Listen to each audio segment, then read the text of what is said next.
In this episode, I'm with Vince Reed, the GOAT of digital lead generation. Like one of my mentors taught me early on, you don't want to be everything to everyone, you want to be everything to someone. I want you to think about me as the guy who can get you the most effective, the most targeted leads at the lowest cost that actually convert into sales. That's really what I do best. The first thing you have to do is realize what you actually paid for. Like when you set up an ad on any platform, what you actually paid for was an impression, an eyeball, or a click, whatever, and they charge you every time that happens. Therefore, it worked. What you're really saying when you're asking if something works is, will I generate sales from this? That comes down to you, the business owner. I mean, if you gave me your database right now, of everybody that's visited your website, every lead that you have, and you let me go to work, I guarantee you'd have 1,000% increase in sales immediately. And that's going to get individuals to want to work with you if you're an agency out there a lot faster than you trying to create something out of thin air. Everyone wants to be great, but only few actually get there. And I'm on a mission to find out what all the greatest have in common. I've traveled tirelessly to find, sit down, and talk with GOATs, people that are arguably the greatest of all time at what they do. Sales, marketing, advertising, business, podcasts, branding, you name it. The way they do things may be different, but they all seem to see the world the same way. To them, success is not only achievable, but inevitable. And we'll get inside their heads as they share their expertise with me each week. My name's Mike Arce, and this is The GOAT Show.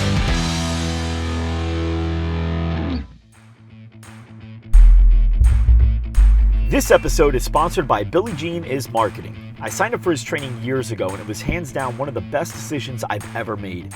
Billy and his team really understand the art and science of building high-converting Facebook, Instagram, and YouTube ads, and he's offering all GOAT Show listeners a 60% discount on the same trainings me and my team have gone through. And if you go to billyjeanads.com, you can get that 60% discount. Again, that's billyjeanads.com.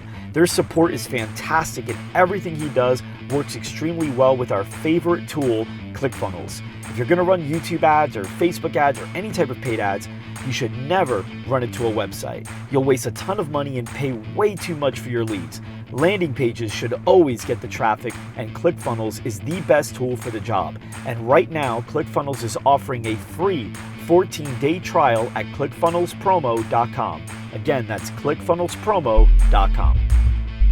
Hello everybody, I'm Mike Arce, and welcome back to another episode of The GOAT Show, where we interview people that are arguably the greatest of all time at what they do. And today I am here with Vince Reed, the GOAT of digital lead generation. Vince, welcome to the show. Thanks for having me, man. Man, so really quick, I heard about you a bunch of times, never got to see you in action. I've been listening to your podcast, still never got to see you.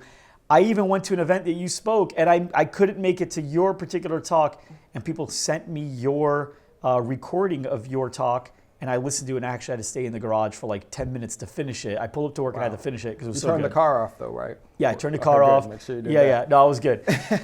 And so I was like, man, this guy really knows his stuff. He's great. And I noticed that a lot of the people that I respect, I mean, they go to you and they look to you for some advice and stuff. So you got a lot of content out there, and now we're going to want to share some of it here with our fans. Is that cool? Let's do it, man. I'm excited. All right. So first, GOAT of digital lead generation. So tell me what you mean by that. When we say digital lead generation, in what realms do you like to play?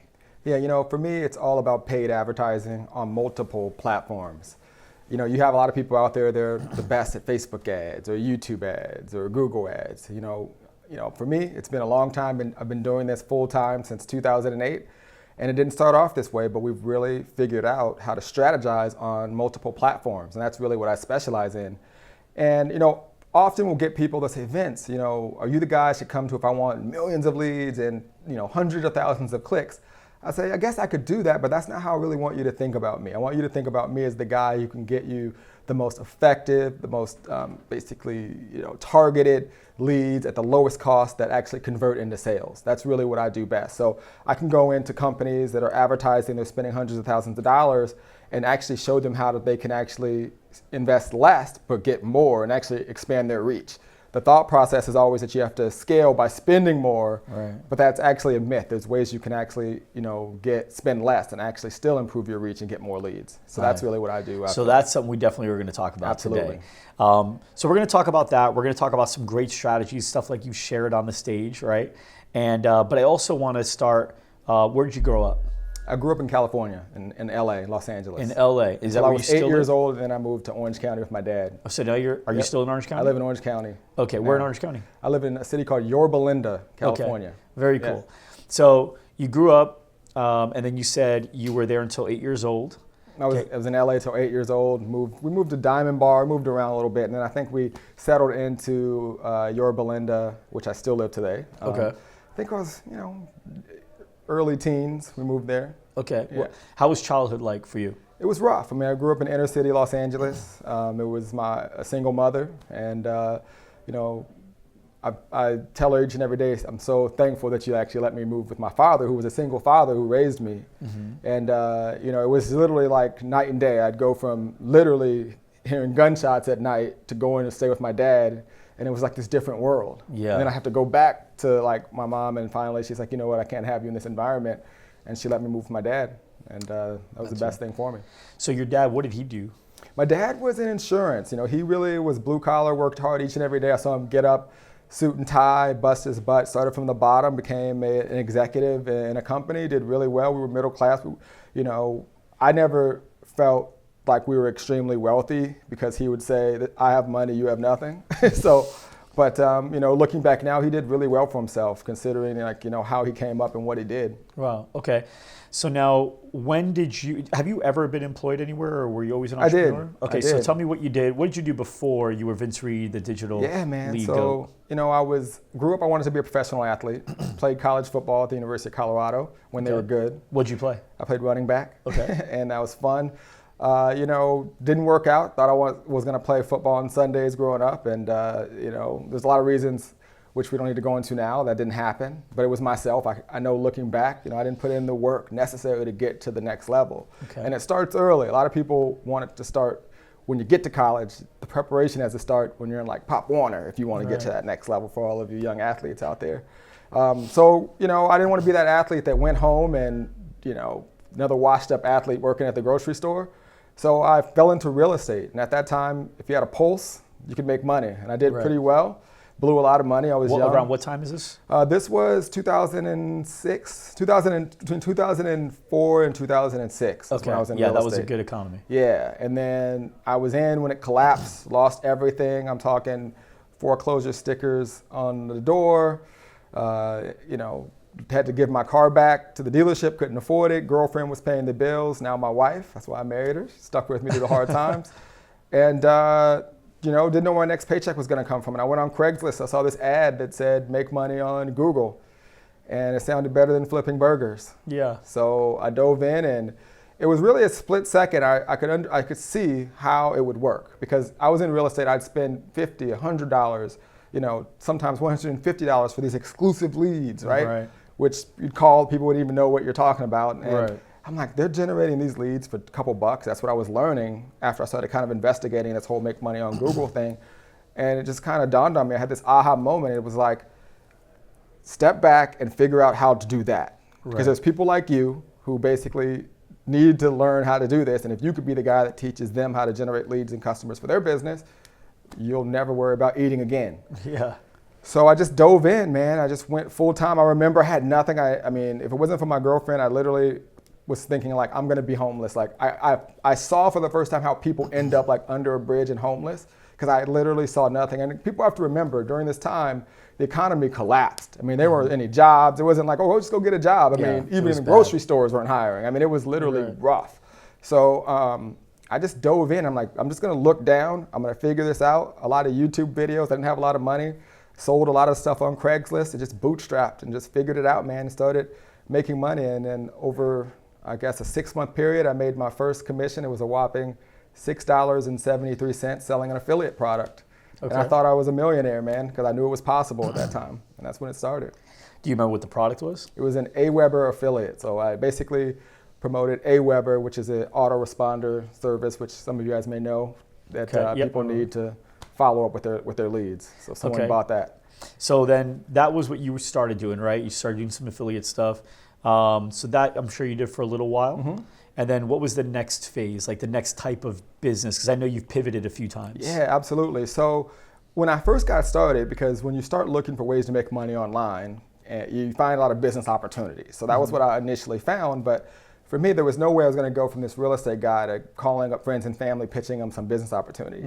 So because I understood lead generation, and for whatever reason, like I just knew, I was like, if I could just show other people that have these business opportunities how to generate leads, so they don't get that weird feeling in their gut trying to go talk to friends and family, they'll buy my products and services. So I just really was focused in on that. And by luck, I just grew like these network marketing businesses to like 20,000 distributors, never talking to a single person.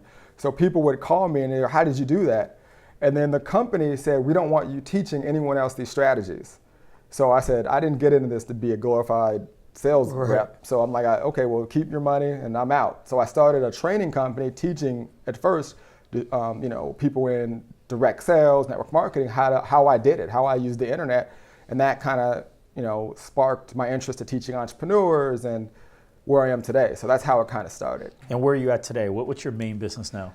Today I have, it's complicated. I've got a lot of companies. We obviously sell a lot of digital courses and products, teaching people everything from how to get leads with Facebook, Instagram, YouTube, Google. We've got like a community where people come in and they pretty much get all of our stuff and mentorship from me, like a live Facebook group, and I'm really hands-on with them. And for me, it's not the most profitable thing I do. It makes good money, but it's really my secret weapon because I'm talking to people that are still in the trenches, and I get to see their ads, I get to hear their problems, and that really helps me. We also have a digital advertising agency. Okay. And that's called Set Up My Ads. And yeah, you got that domain, right? Yeah, I got that domain, setupmyads.com, and we get people in who have businesses and CEOs, and we've altered the company a little bit. We had so many applications when we launched, we literally couldn't handle it. So we kind of have this application process where we do a strategy session first with customers that come in, figure out where they are. We really mostly focus on helping them set up retargeting campaigns. As we dive deeper, I'm sure we're going to get into strategy. And I think retargeting and staying in front of your customer is where most businesses fail when it comes to paid advertising. And they think that advertising doesn't work, and because they're missing the ball because they're simply not staying in front of their customers when their competition is. So how do you recommend, like let's say you're talking to me and we're talking high level now because people watching, listening, they may be all different levels of the game. So I say to you, hey man, tell me how does retargeting help me? Like why don't I just keep running ads? They don't want it, they don't want it. Absolutely. So backing up a little bit, people that are starting advertising, they usually come into it with this idea, does it work, right? And the truth of the matter is every advertising platform works. The first thing you have to do is realize what you actually paid for. Like when you set up an ad on any platform, what you actually paid for was an impression, an eyeball, or a click, whatever, and they charge you every time that happens. Therefore, it worked. What you're really saying when you're asking if something works is, will I generate sales from this? That comes down to you, the business owner. It's usually business owner error, some kind of error in how clear you are with your message to why you didn't make a sale. So that's step number one, figuring out, understanding that every strategy out there works. I don't care what it is. If someone sees it, it worked. All right. So that's step number one. Getting entrepreneurs to realize that is the hard part.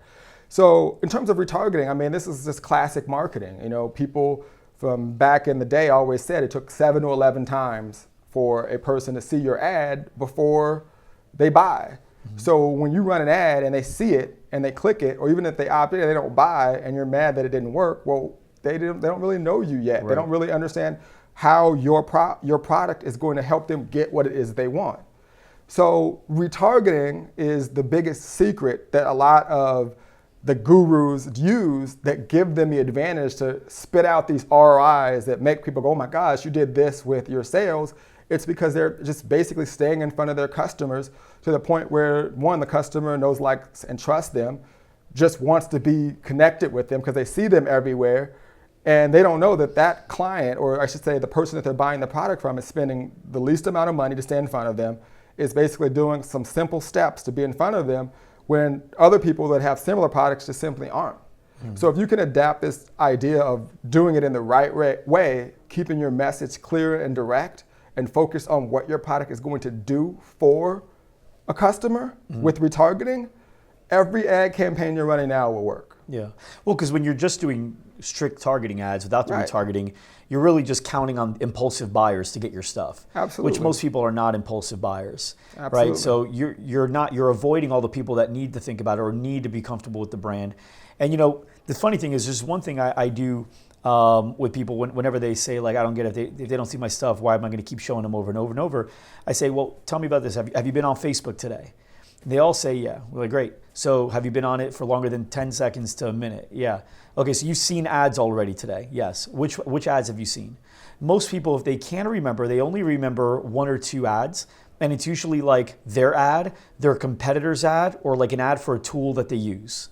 That's it. Absolutely. And I'll say, why did you only remember those? What about something new, the company you didn't a company you didn't know before? They go, I don't know. I was like, you've seen them, right? Yeah. But it didn't register because it hasn't been branded into you yet. And the goal of branding, like you said, is to get them to start feeling comfortable that brands recognize to the point where, yes, it is top of mind, it sticks to me. And a lot of people just want to swing, and if they don't hit a home run right there, then they just put the bat down and do something else. Absolutely. I mean, it's one of those things where I would tell someone who's experiencing that to also focus on changing the message. Like, once you get the audience, like, let's say you're running an ad. This is what I tell people to do. Run an ad that's clear, that pre-frames what essentially you want to sell. So let's say it's fitness, right? At the end of the day, let's say your product is, I don't know, some product that's to help people lose body fat. Right? So you could put out a video that's 10 ways people can, eat more and drop body fat, right? Not necessarily selling the product that you want to sell, but you can just target the results. Yeah, you can just market that video with a video ad for 1 to 2 cents for a couple $100 and build a massive audience that pre-frames. Take that audience size and build a custom audience of people that watch that video for 50% of that video, and then start to market the products that you're selling, the body fat product. You know what I mean? So I think that what people miss is the pre-frame. Let the people kind of raise their hand who are interested. Because of how effective the cost is to actually put videos in front of people. Now, if it was $1 for every view, we'd have to change the strategy. But right now, because you can be in front of people for 1 to 2 cents, just put something that really pre-frames. So just ask yourself, what could I put in front of a person that would pre-frame them to when they do see my product, they'd be more interested in what I have to say. And then put a video together that does that. You can still put a link to your product in that ad, but don't expect the heavens to fall and money to start raining from the sky from that initial ad, but be patient. And then on the second ad, you retarget them with a variety of different things, going through, just connecting with them like we're talking right now.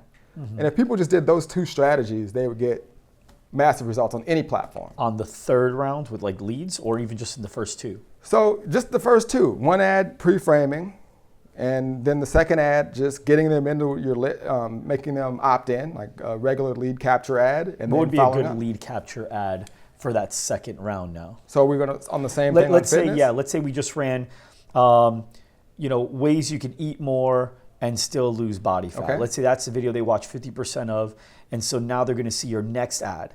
And your next ad is going to be what? Okay, so I would probably do 2 or 3 different types of ads because you want to vary it. The beauty of it is you want the people to feel like, man, this person's everywhere. So let's say I probably would run a video ad, say, hey, what's going on? My name's Mike. I wanted to talk to you guys about this really cool supplement that I like to take that kind of speeds up the entire process and why I take it and what makes it different from the other things on the market. So go ahead and opt in and I'll show you, right? So you already saw 50% or 75% of a prior video, so you don't have to really do much. They're like, okay, cool, you just gave me good content.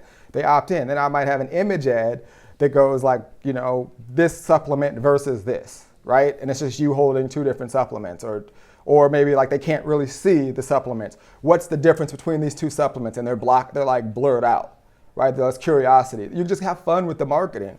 And this is like the strategy side of advertising. That's why people like to come to me, because we'll do these creative things that just, I guess, when you're in your business, it's hard to kind of see on the outside. But if a person has watched a percentage of your content and then they see you in all these different forms, they're more likely to obviously take action. Yeah, it's always easier to give advice to somebody on their business than to see that same like opportunity in your own. Absolutely. That's why people like coaches and mentors and guys like you go around and work with them too. So that's cool. All right, so now you've been working with, I mean, how many clients do you have working in your agency? Because I know it's different than like, some other agencies where it's a lot of small clients. So how many clients do you work with in yours? Yeah, man. I mean, how many clients do we have? Yeah. Oh, man, hundreds of clients. Okay. I couldn't tell you the exact number. But we have a different type of agency. We're not your typical agency that you see out there. I mean, Set Up My Ads is a little bit different. We like to consider ourselves the agency for the small businesses that are spending $25,000 or less. Okay. Okay. Like, I mean, we will take clients, but once you go over $25,000 or more, you're kind of my client at that point. Monthly I'll work budget? with you. Monthly budget, Yeah. right. So we really focus on what we're talking about right now with Okay. clients. We're not really coming in to help you just start a whole new campaign on something. We're going to take what you're doing, figure out what's going on. Like if you're already getting website visitors, what's your existing database look like? We're going to upload that database and create creative kinds of ads like we're talking about right now, based off the traffic you already have, the customers you already have, and help that convert. Okay. Because that's the lowest hanging fruit. I mean, if you gave me your database right now of everybody that's visited your website, every lead that you have, and you let me go to work, I guarantee you'd have 1,000% increase in sales immediately. And that's going to get individuals to want to work with you if you're an agency out there a lot faster than you trying to create something out of thin air, because there's a lot that goes into generating a customer. So Right. that's kind of the difference between our ad. We focus more on the retargeting side for businesses more than the new customer acquisition. Do you have campaigns that help your agency drive business to your own agency? Absolutely. Yeah. How do those perform? Awesome. And It's funny because most agencies are like the barber with the bad haircut, where oh man, that's a whole niche you can probably just tackle, especially with knowing people like Billy and Ty and me and all them. yeah, man. I mean, it's funny. You'd be shocked at how many agencies apply for our agency. It blows us away.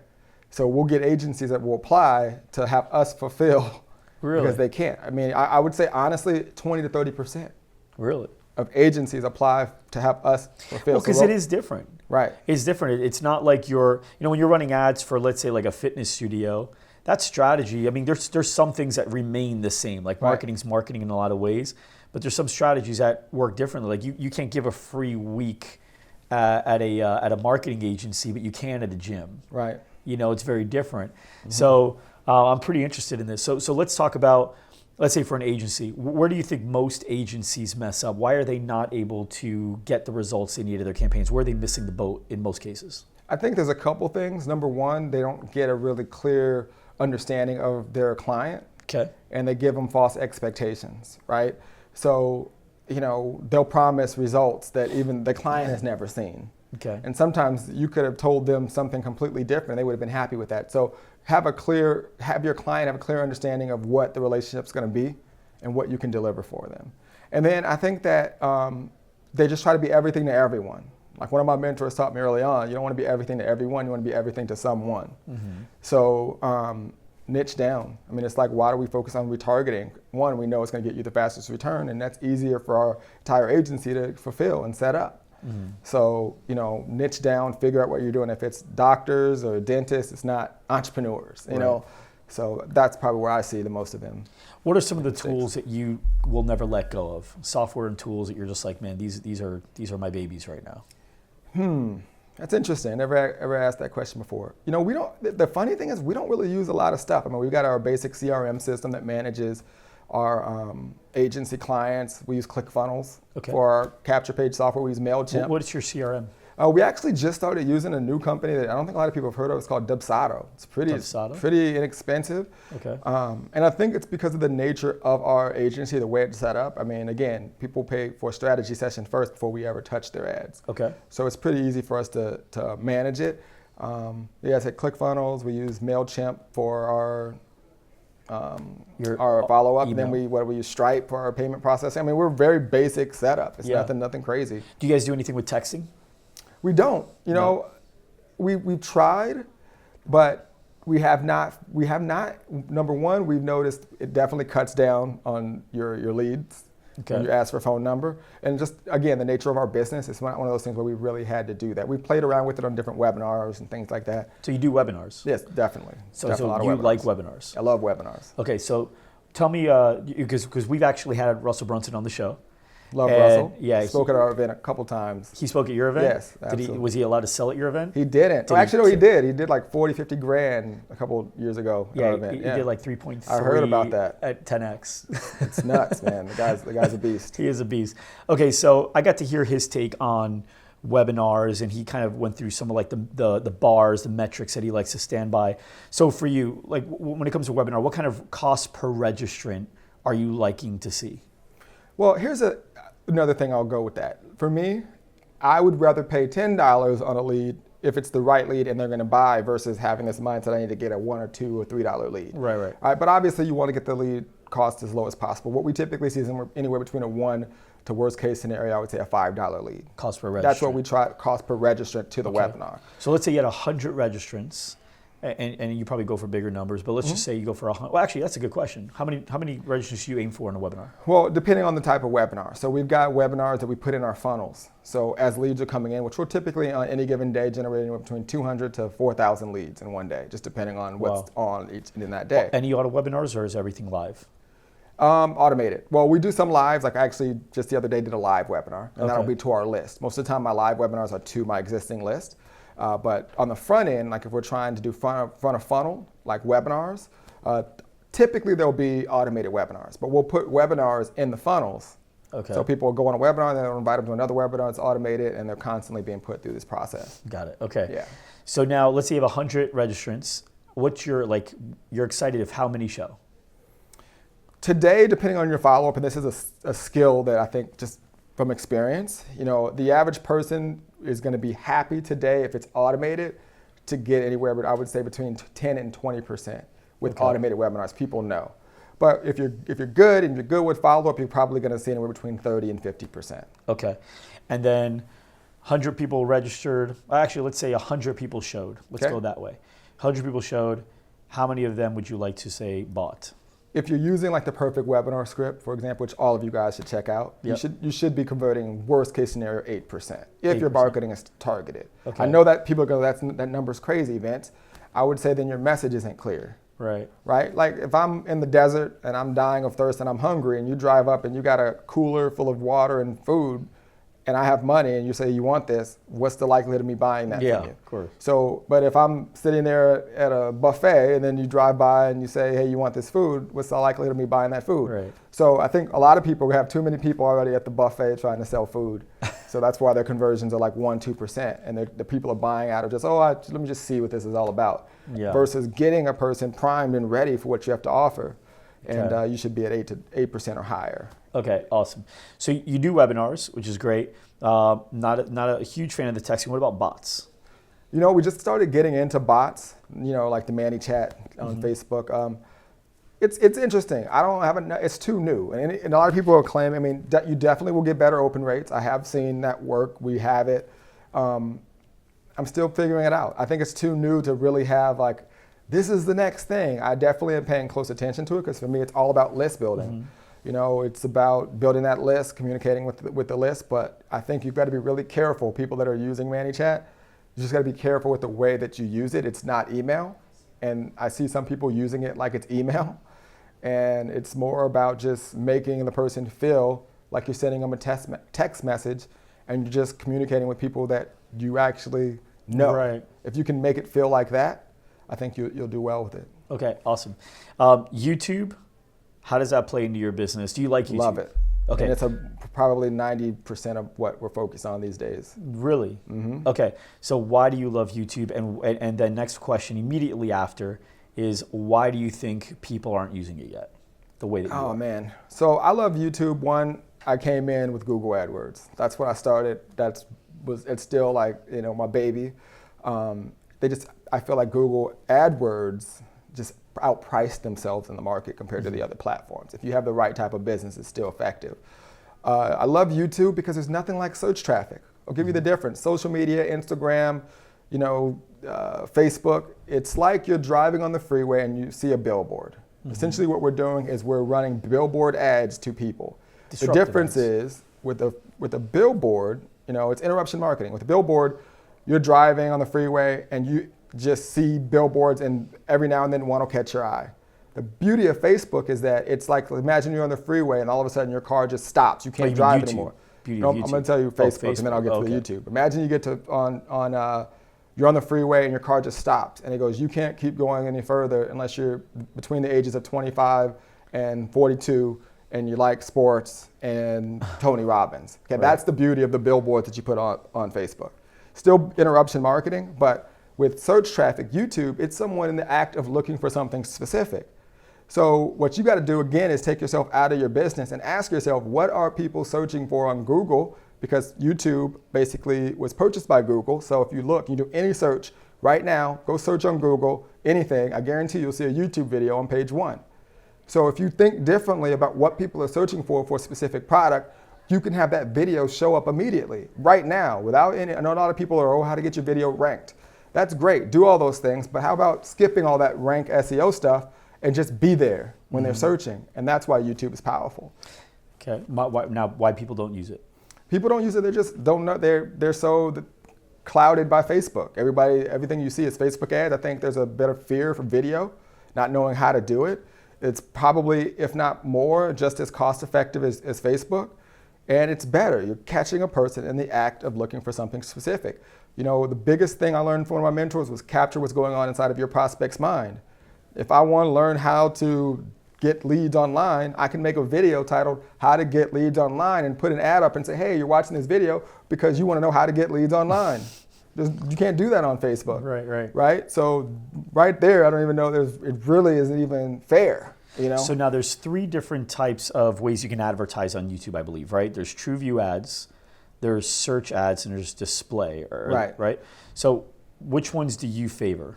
Right, so really it's just display and in-stream ads. I do both.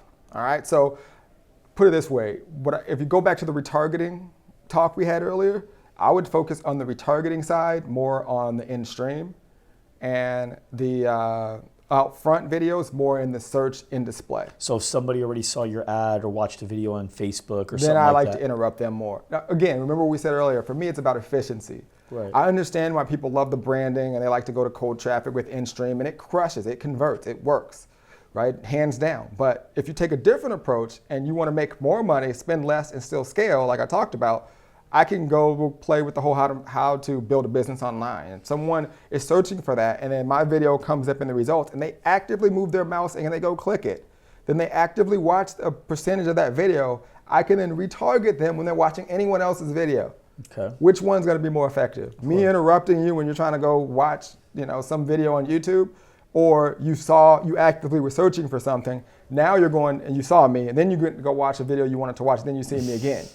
It's not even the same, right? Yeah, it's very so let's say we wanted to promote this show as an example, which by the time this show comes out, this particular interview, we may already be doing it because your answer is so good here. So let's say we wanted to promote the show, and let's say we have an episode with, say, Grant Cardone. We want more people to watch it. Would you recommend I target people that are searching for Grant Cardone to find that particular episode? Hands down. I would do that, and I would also be advertising, putting up videos on, like I'd make a specific video, maybe you giving clips of a variety of different episodes for people that are looking for the best business podcast. Okay. So people typing for business podcast. So I would advertise the specific episode towards the people. I would make a video specific for people searching for podcasts. And I would market every episode and retarget every new episode to existing viewers. So anybody that's watched Grant Cardone's show or anybody else's show, I would in-stream, hey, I just did a new podcast. Or you can test, run both, run an in-stream and run an in-display, so they're constantly seeing every show. And that would just be marketed to the people that have seen prior shows. Okay, awesome. All right, so now I want to go back and talk about overall just mindset when it comes into business, because our industry is very tough. It's easy in a lot of ways, right? We have a lot of advantages. We're the first ones to hear about stuff, right? The barber doesn't hear about this till like a decade later, that stuff we're working on. He doesn't know what a ManyChat is. He won't know for a few years. But it's also rough because sometimes it's easy to develop a romance with like Google AdWords. And like you said, it outpriced itself and you have to switch and you have to like learn something new, which I think when you're under the age of 25, it's always exciting. Mm-hmm. Once you get to that age of like 35, 45, 55, maybe at this point it's like another thing. So in order to be a successful not just marketer, but even entrepreneur, because the best entrepreneurs always had a great sense of marketing. Steve Jobs, Richard Branson, Zuckerberg, right? So what kind of a mindset do you have that, like when you go into stuff, because I remember we talked, you're not married to stuff. Mm-hmm. So what kind of mindset do you have when it comes to marketing and like going into any build, any campaign, and how you're going to start figuring out what you're going to do for it? Well, when I got started, as I said earlier, I didn't know all of these, right? So I would tell anyone watching, focus on one. Okay. Be extremely focused on one, and then, take time to figure this out. Everybody just jumps so quick. Like, you've got time. You don't have all the rest of your life, but you've got time. So get on a whiteboard and ask yourself, like, where are my customers looking? Are there more people that would want my product on Facebook? Do I feel more comfortable on Facebook or YouTube? I always tell people, pick the platform that they want to master first, the one that they feel the most confident in, or that they believe is working. For example, there's also media buys you can do, where you can literally go to companies and it starts like 15 grand and you could be all over the internet. But if I were to tell you to go do media buys and you don't even know what a media buy is and you don't know how that works, you go spend your money and it doesn't work. You're like, Vince, it didn't work. It's not that it didn't work, it's just the message wasn't right. Mm-hmm. So I tell people when they start, go to platforms that they just feel more comfortable in. So if it doesn't quite work the way they want it in the beginning, they go, okay, I know there's something I need to fix. All right, now, in terms of that, once you get one dialed in, test another one. If one's working, keep using it. It's just be aware that there are other ways out there to get people in front of your products. And I believe it's our moral obligation to put our products and services in front of the people that need it the most. If you believe in your product, then you should be standing on the mountaintop letting people know. And I think that you want to learn them all, but just master one. Do you think your wife saw this coming back when she was paying your bills? I asked her that recently. We just celebrated our 7-year anniversary, and I just was telling her that, I'm like, man, why did you stay with me? Like, I had nothing. Like, I literally was this loser. And she's like, I could see it in you. I mean, I knew, because when I met you, you were successful. It quickly, obviously, went the other way, but you never complained. You literally worked every single day. You sold stuff. You grinded. You went you let people know you were broke. You didn't fake it like you were still doing well. Like, and I just knew that it would happen. So today she's just like, I just believed in you. And, that's kind of what drives me to this day. You know what I mean? So, I don't know if she ever saw this coming, but I knew that she saw that I'd be okay. Yeah. That I'd make it. Yeah. What's your value on like work and like putting in the work and, to get to where you need to get to? Have you ever seen that video when Will Smith said he'd die on the treadmill? Yeah. That's me. Yeah. With Travis Smiley, right? Yeah. I mean, I'm just that way. I mean, for me, going back to the whole football story, I know why I didn't make the NFL. It was because I didn't put in what I needed to put in to get there. I remember just staying with the pack and win sprints because I didn't want people to be like, stop showing off. And inside, I could have lapped people. I was gifted, and I stayed with the pack. I just kept doing what, I didn't want people saying, oh, why is he trying to make us look bad? I remember in the weight room, I could have lifted more. I could have pushed more. I didn't. And so in business, it's just a total different story. I never asked for help. Now I'm not too proud to ask for help. I learned that the wise learns more from the fool than the fool learns from the wise. Mm-hmm. Wise people are smart enough I need help, mm-hmm. right? And I'm willing to die on the treadmill, meaning I won't, like, you want to compete, bring a lunch. Because I'm going to work my butt off. It's just kind of the mentality that I have. So I never want to look back at my business career the way I look at my athletic career. And I think that's kind of the thing that drives me to this day. So last thing here as we kind of start wrapping up, you are and hang out with a lot of successful people. And you've also had points in your life where you were not successful, and you've probably known a lot of unsuccessful people and maybe still do today. What are the trends? What do you notice is happening here, the way they work, the way they think, the way they look for advice versus here, the way they work, the way they think, the way they look at advice? I think that from people that like from students, we've trained thousands of students, and the ones that have the success the fastest are the ones that listen and execute, then ask questions and come back to you with something that they did. Right? Like, I put this page together and I tried to run this ad. I spent $200, it didn't work. Can you look at that? Those are the people that get, the people that don't get results are the ones that constantly won't do anything, will do something for one day and panic if they even do that. and they're constantly questioning and don't believe, and they just, they constantly are battling themselves. The people that, the go-getters, the movers and shakers, very competitive. They all have a similar mindset as I just kind of mentioned. Everybody thinks that they're the best, but they have the ultimate respect for other people that do the exact same thing. We obviously know a lot of the same people as well, and we all are respectful. We're actually really proud and want to see other people win, but we want to do well as well. You know what I mean? They root for each other, but they just got this amazing work ethic and mindset to keep getting better. You see them at masterminds, you see them investing in themselves, buying coaching and books, and doing all the things that got them there, where the people that are struggling don't do that. They feel like we want their money when they forget that we were there and we had to invest and do everything that we're telling them to do. And it's just this battle and this cycle, but I get it. And I think that as entrepreneurs, we just got to keep battling and keep grinding and leading by example. And, at the end of the day, if you're making money, then you're doing something right, because I believe the amount of money you make represents the amount of value you offer the world. So I don't believe you can be successful unless you're putting value out there. Cool. Last question.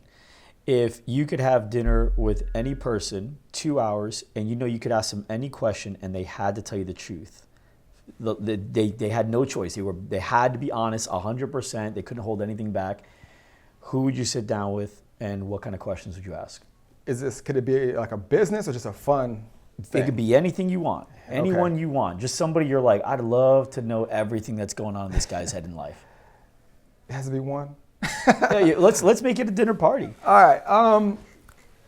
If I had to right now, for fun, I literally would love to have dinner with Donald Trump and just figure out what goes on in his brain, when he does certain things. Okay. I would. It would just be really entertaining, and I'd love to do that. And on the other side, I'd love to do the same thing with Obama. Okay. I think those two would just be to see the difference. That'd be pretty cool. That would be actually really cool. Yeah. That's a good answer. I like that. Yeah. Very cool. Well, Vince, man, thanks so much for coming on the show. I really appreciate it. It's been Had a awesome blast. having you here. Thank you. For everybody watching, for everybody listening, we just spent some good time with the GOAT, and we will see you next week. Thanks for joining us today. If you like this episode, subscribe to our YouTube channel or find our podcast on iTunes, Google Play, Spotify, or wherever your favorite place to listen to podcasts might be. And if you really like this episode, please leave a review for us on iTunes. Thanks, and we'll see you next week.